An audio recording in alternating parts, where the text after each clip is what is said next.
ভাইয়া সারাদিন তো পড়াশোনা আর কোচিং নিয়ে কাটে, ইবাদত করার মতো তো আলাদা সময় পাই না, মধ্যে সব কামাই করব কিভাবে? আরে আবির, ইসলাম তো শুধু জায়নামাজে বসে থাকার নাম নয়। তুই যদি তোর সাধারণ কাজগুলোকে একটু স্মার্টলি করিস তবে সেগুলো ইবাদত হয়ে যাবে। স্মার্টলি মানে ঠিক বুঝলাম না।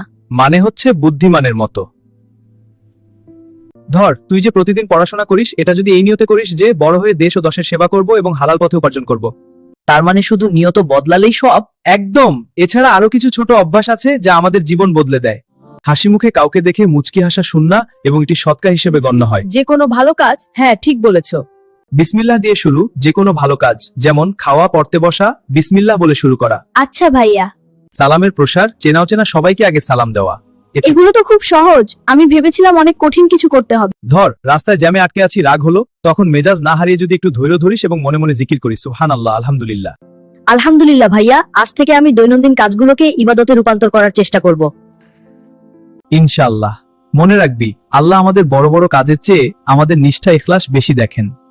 ভিডিওটা কেমন হলো কমেন্টে জানাবেন। যদি এমন আরো ইসলামিক ভিডিও দেখতে চান, আমার চ্যানেলটি সাবস্ক্রাইব করে রাখুন, লাইক দিতে ভুলবেন না।